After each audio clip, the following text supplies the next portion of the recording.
Welcome back to the International Air Tattoo.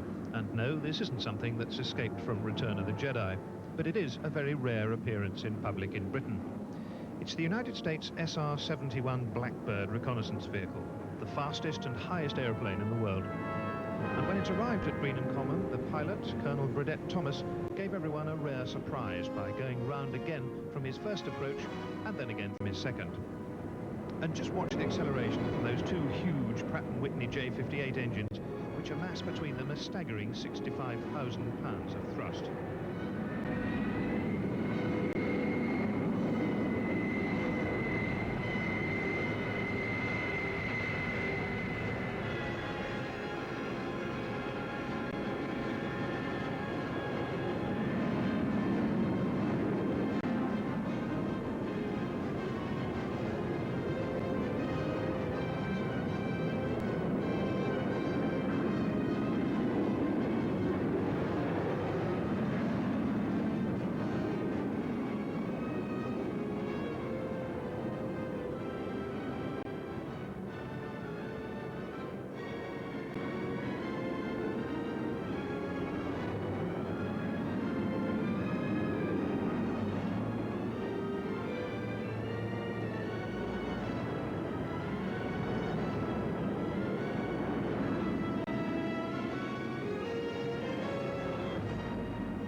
Of course, the nature of the SR-71's reconnaissance task is so shrouded in secrecy that we aren't allowed to know much about the aircraft at all. We don't even, for instance, know for sure how many have been built, although it's probably about 30.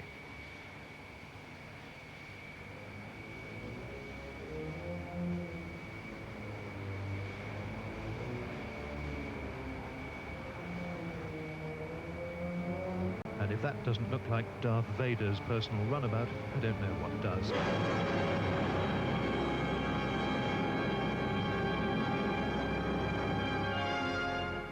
Lieutenant Colonel Burdett Thomas, what is the role of this aircraft? It's a reconnaissance airplane. And what kind of performance does it have? I mean, how high do you go? It holds the world's speed record and the world's altitude record, and that was about 2,200 miles per hour and 85,300 feet, I believe. Now, that is very high. I mean, does that involve wearing particular clothing? We wear spacesuits. We wear suits just like the astronauts. In fact, the space shuttle astronauts, when it was time for them to fly, they came to our base to take our suits. Now, I know you've flown from New York to London. I mean, how long does that take you? It holds the world speed record from New York to London, about an hour and 54 minutes. Does it have any armament at all? No, no, sir. It's completely unarmed? Completely unarmed, that's right. So you rely on speed and altitude to keep out of trouble? Yes, sir. Yes. Colonel Burdett Thomas talking to our reporter John Doyle.